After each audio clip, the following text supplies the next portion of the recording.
Good morning students. Accountancy chapter number 2 का हम एक टॉपिक कर रहे हैं, वो है वेटेड एवरेज प्रॉफिट, है ना। लास्ट टाइम हमने वीडियो की थी वेटेड एवरेज प्रॉफिट की।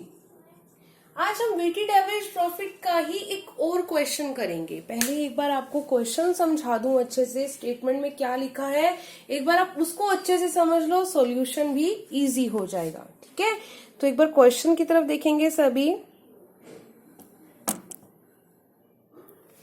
कैलकुलेट गुडविल, वो कह रहा है कि गुडविल कैलकुलेट कीजिए।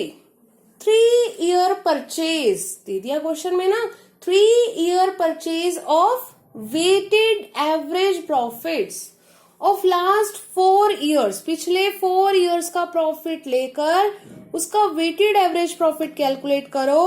और गुडविल कैसे कैलकुलेट करनी है? Multiply by 3 year purchase. ठीक है, प्रॉफिट्स आर गिवन 31 मार्च 2012, 31 मार्च 2013, 31 मार्च 2014, 31 मार्च 2015। ये 4 ईयर्स के हमें प्रॉफिट दिए हुए हैं। साथ में वेट्स भी यहाँ पर दिए हुए हैं बेटे। 2012 के प्रॉफिट को वेटेज देनी है 1, 2013 के प्रॉफिट को वेटेज देनी है 2, 2014 के प्रॉफिट को वेटेज देंगे 3, 2015 के प्रॉफिट को वेटेज दी जाएगी 4। जो आगे एडजस्टमेंट्स दी हुई है जरा ध्यान से समझिएगा सभी। On 1st December 2013, on 1st December 2013, यानी कि ये डेट कौन से सेशन के बीच में लाई करेगी? 2013 से 2014, है ना। 1 दिसंबर 2013 को एक मेजर रिपेयर करवाई गई बेटे। अगर हम नॉर्मल कोई छोटी मोटी रिपेयर करवाते हैं ना, उसको तो हम रिवेन्यू नेचर का खर्चा मानते हैं, लेकिन जब कह ही दिया कि मेजर रिपेयर है, बहुत बड़ी रिपेयर करवाई हमने प्लांट की, यानी कि ये तो कैपिटल नेचर का खर्चा है। It was made 6,000 and amount was charge to revenue. गलती से हमने क्या कर दिया? कैपिटल एक्सपेंडिचर को 6,000 रुपए का खर्चा जो है वो कौन से नेचर का है? कैपिटल नेचर का। इसको हमने गलती से रिवेन्यू एक्सपेंडिचर समझ लिया। हमने जो रिपेयर करवाई है प्लांट की, ये मेजर रिपेयर है, ये कैपिटल नेचर का खर्चा है, गलती से हमने रिवेन्यू नेचर में लिख दिया। तो इसको ठीक करना पड़ेगा, गलती करी है। क्योंकि अगर हम कैपिटल एक्सपेंडिचर मानकर चलते हैं तो इफेक्ट किसके ऊपर पड़ता है बेटे? बैलेंस शीट के ऊपर, है ना। अगर हम रिवेन्यू एक्सपेंडिचर मानकर चले तो इफेक्ट किसके ऊपर पड़ेगा? प्रॉफिट एंड लॉस अकाउंट के ऊपर। प्रॉफिट एंड लॉस अकाउंट में लिखते थे ना सारे रिवेन्यू नेचर के खर्चे, सारी revenue incomes profit and loss में। अगर मैंने कोई खर्चा गलती से प्रॉफिट एंड लॉस में लिख दिया है, गलती से कोई खर्चा प्रॉफिट एंड लॉस अकाउंट में लिख दिया है, तो इस खर्चे की वजह से हमारी कंपनी के जो प्रॉफिट हमने फाइंड किए थे वो कम शो होंगे। 6,000 रुपए का वो प्रॉफिट कम हो गया, गलती से मैंने खर्चा लिख दिया। अगर ये खर्चा यहाँ पर ना लिखती तो मेरे प्रॉफिट यहाँ पर एक्यूरेट आते, वो 6,000 रुपए यहाँ पर एक्यूरेट होते, है ना। अब मेरे 6,000 रुपए से प्रॉफिट कम हो गए। किस ईयर में? इस ईयर में 31 मार्च 2014, क्योंकि हम इस सेशन की बात कर रहे हैं। 1 दिसंबर 2013 को गलती हुई है, अकाउंट कब क्लोज होंगे? 31 मार्च 2014 को। तो 2014 के प्रॉफिट हमने गलती से 6,000 रुपए कम लिख दिए थे। अब क्या करो? इसको ठीक कर दो, इसको प्लस कर दो। तो हमने रिवेन्यू नेचर से होने वाली गलती से जो प्रॉफिट कम हुए थे वो तो ठीक कर लिया। आगे क्या कहा गया है? Paid sum is agreed to be capitalise, क्योंकि अब इसको कैपिटल नेचर में अगर हम ऐड कर दें, देखो रिवेन्यू नेचर वाली गलती तो ठीक कर दी। मैंने कहा था एक कैपिटल नेचर का खर्चा है जिसको मैंने गलती से रिवेन्यू नेचर का मान लिया और प्रॉफिट एंड लॉस अकाउंट में दिखा दिया, जिस वजह से हमारी कंपनी के प्रॉफिट कम हो गए। तो इस गलती को ठीक करने के लिए हम क्या करेंगे? 2014 के प्रॉफिट में 6,000 रुपए प्लस कर देंगे, तो हमारे प्रॉफिट उस साल के ठीक हो जाएंगे। हो गए। तो कैपिटल नेचर में तो हमने करेक्शन नहीं करी, जो 6,000 रुपए हमने यहाँ दिखा दिए वो यहाँ दिखाने चाहिए थे, नहीं दिखाए, अब दिखा देते हैं।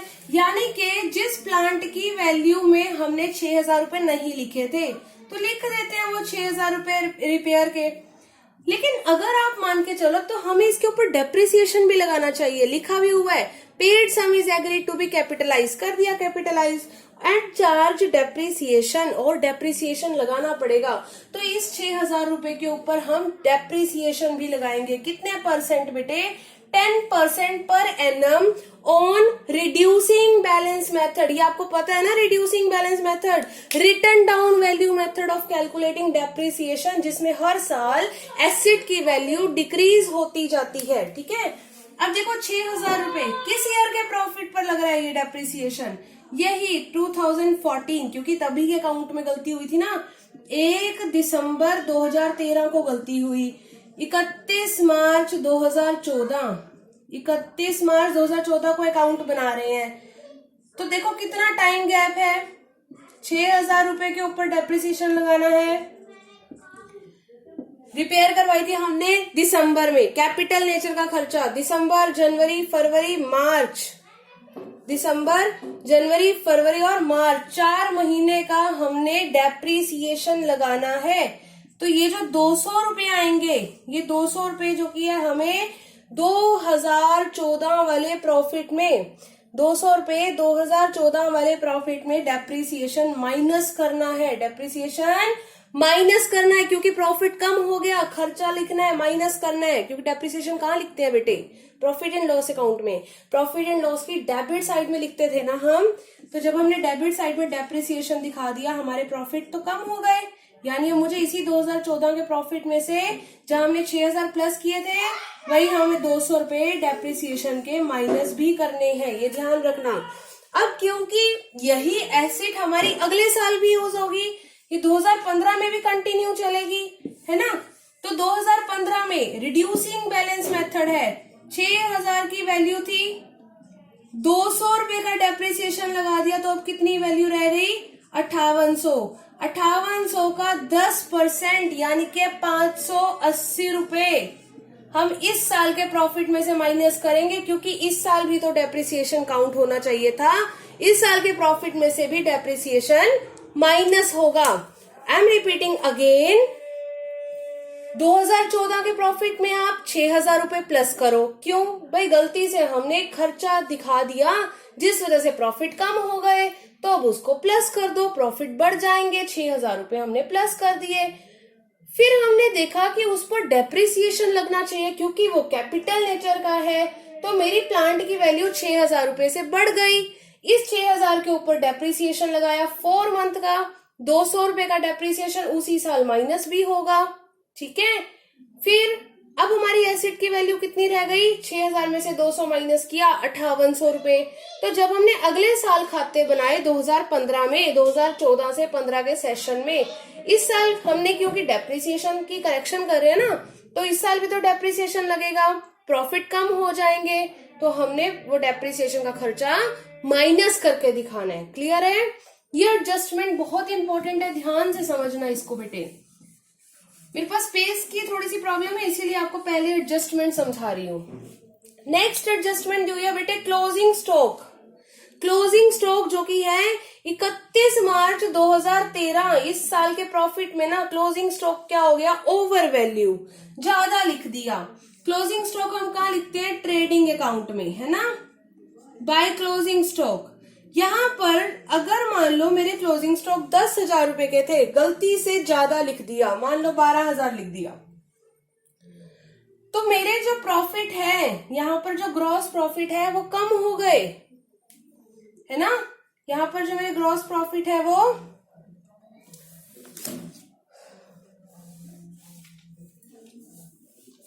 बढ़ गए, प्रॉफिट बढ़ जाएंगे। देखो कैसे,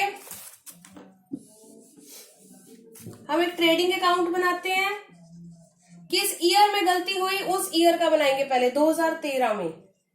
यहां पर लिखते हैं by sale 1 lakh, by closing stock 10,000, to opening stock 10,000, to purchase 50,000, तो मेरे प्रॉफिट कितने बनते हैं? 1,10,000 में से 60,000 गए तो 50,000 का प्रॉफिट बनता है। अगर हम सही क्लोजिंग स्टॉक लिखते, गलती से मैंने क्या कर दिया, ओवर वैल्यू कर दी।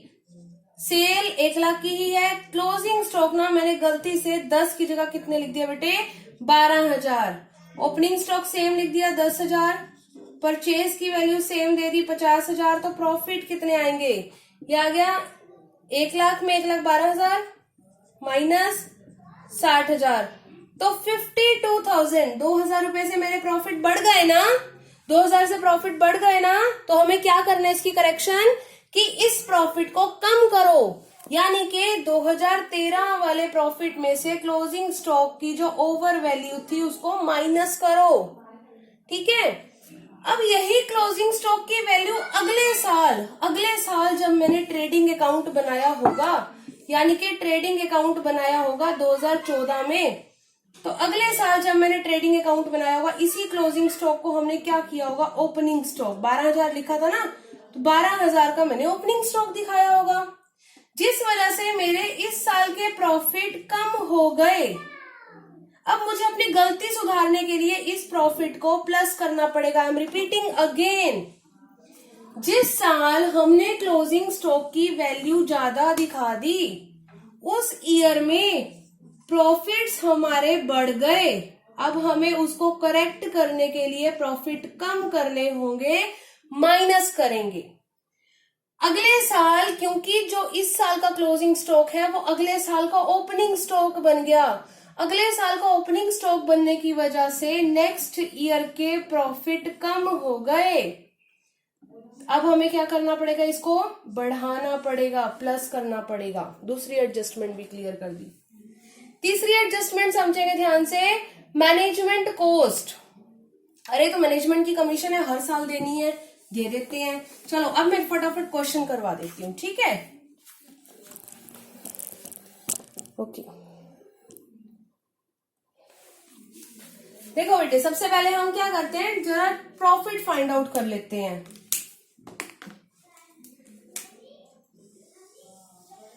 कितने ईयर्स के हैं, 4 ईयर के, तो हर ईयर में कोई ना कोई एडजस्टमेंट आई है, तो हम एडजस्टेड प्रॉफिट फाइंड करेंगे। सबसे पहले 2012, 2013, 2014, 2015 कितने प्रॉफिट्स दिए हुए हैं, प्रॉफिट्स एंडिंग 31 मार्च। 2012 में कितने दिए हुए हैं, 20,200। 13 में 24,800, ये मैं यहां से लिख रही हूँ। 20,000 रुपए के प्रॉफिट 2014 में, 30,000 रुपए के प्रॉफिट 2015 में। ठीक है, अब क्या करना है, देखो एक खर्चा तो ऐसा है जो हमें हर साल माइनस करना है, तो कर देते हैं ना, मैनेजमेंट की कमीशन वाला।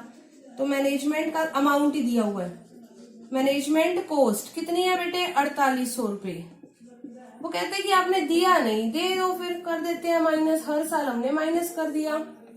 ठीक है, तो हमारे कितने रह गए प्रॉफिट, इसके रह गए 15,400 रुपए, ये हमारे रह गए 20,000 रुपए, ये हमने माइनस किया है, और ये हमारे रह गए 15,200 रुपए, और ये रह गए 25,200 रुपए। इसके बाद अब हम करते हैं इसी वाली एडजस्टमेंट को। जब हमने 6,000 रुपए को रिवेन्यू नेचर माना था और गलती से हमारे प्रॉफिट कम हो गए थे, अब हम क्या करेंगे, अपने प्रॉफिट को बढ़ा देंगे। एड कैपिटल एक्सपेंडिचर, जो हमने गलती से किस में चार्ज कर दिया था, रिवेन्यू एक्सपेंडिचर में। किस ईयर में, 2014 वाले प्रॉफिट में। 1 दिसंबर 2013 को गलती हुई है, अकाउंट कब क्लोज होंगे, 31 मार्च 2014 को, तो 2014 वाले प्रॉफिट में हम जब चार्ज कर रहे हैं, जब रिवेन्यू नेचर का खर्चा खत्म कर रहे हैं वहां से, तो प्रॉफिट बढ़ गए, तो प्लस कर देंगे, कर देते हैं प्लस।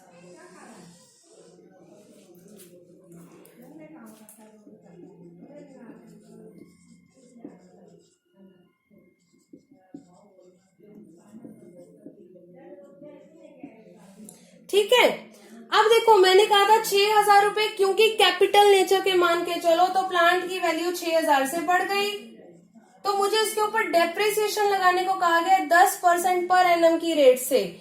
इस साल भी लगेगा और अगले साल भी लगेगा, है ना। हमने कैलकुलेट किया था ना 6,000 रुपए का 10% कितने महीने का बेटे, 1 दिसंबर से 31 मार्च 4 महीने का, ये आया था 200 रुपए। तो हमने क्या करना है, माइनस, क्योंकि ये हमने कैपिटल नेचर में लिख दिया। अब इसको तो डेप्रिसिएशन माइनस कर दो, इस साल माइनस, अगले साल भी प्रॉफिट कम हो जाएंगे, मशीन तो सेम ही है, खर्चा तो सेम चलेगा डेप्रिसिएशन का।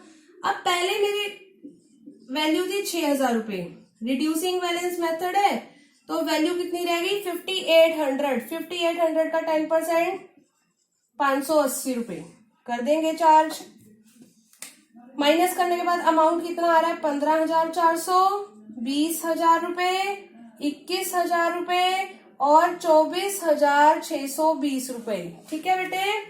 इसके बाद हमारी एक एडजस्टमेंट रह गई जो हमने क्लोजिंग स्टॉक को ओवर वैल्यू किया था। मैंने कहा था जिस साल हमने क्लोजिंग स्टॉक की वैल्यू लिखी थी उस साल हमारी कंपनी के प्रॉफिट बढ़ गए थे। अब हमें क्या करना है, माइनस। किस साल लिखी थी हमने, क्लोजिंग स्टॉक की वैल्यू लिखी थी 31 मार्च 2013 को, तो ठीक कर देते हैं over value of closing stock. क्या करेंगे इसको, प्लस, क्यों, सॉरी माइनस क्यों करेंगे, क्योंकि उस साल तो भाई हमारे प्रॉफिट बढ़ गए थे, तो अब कम कर दो ना, कितने रुपए से 2400 रुपए। और अगले साल के प्रॉफिट क्या हो जाएंगे, बढ़ जाएंगे, ऐड कर दो। अगर आपको इस टेबल में नहीं कुछ समझ आ रहा, वीडियो को रिवर्स करना, फिर से सारी एडजस्टमेंट्स को समझना, समझ आ जाएगा। बहुत मुश्किल नहीं है, कंफ्यूज होने की जरूरत नहीं है। फिर भी नहीं समझ आएगा तो आप अपनी क्वेरीज मुझे व्हाट्सएप कर देना, मैं फिर से समझा दूंगी। ठीक है। ये आगे हमारे एडजस्टेड प्रॉफिट्स। अब इसके आगे का काम तो आपको पता ही है, इसके आगे तो कुछ मुश्किल है ही नहीं, मैंने प्लस माइनस करके दिखा दिया, हमने प्रॉफिट फाइंड कर लिए। तो हम यहाँ पर लिखते हैं प्रॉफिट्स और उनको क्या देंगे बेटे, वेट्स, मल्टीप्लाई करके हमारे पास क्या आ जाएगा, टोटल प्रोडक्ट, है ना। कितना प्रॉफिट निकाला था हमने, एडजस्टेड प्रॉफिट 2012 का कैलकुलेट किया था 15,400, टेबल निकाला था ना, टेबल के लास्ट में अमाउंट लिखे थे मैंने 17,600, 23,400, 24,620 और वेट्स हमें बुक में दिए हुए हैं 1, 2, 3, 4, मल्टीप्लाई कर देंगे, अमाउंट आ जाएगा 15,400 रुपए, 35,200 रुपए, 70,000, मार्कर भी नहीं चल रहा अब तो, 70,200 रुपए, 98,480 रुपए। टोटल प्रोडक्ट आ गया 2,19,280 रुपए और वेटेज का टोटल किया 10। वेटेड एवरेज प्रॉफिट आ जाएगा 219,280 total product divided by total weights. तो गुडविल की वैल्यू भी आ जाएगी, weighted average profit multiply number of year purchase, book में दिया हुआ है 3, 65,784, ये आ गया value of goodwill. Now do practice of these questions. Thank you.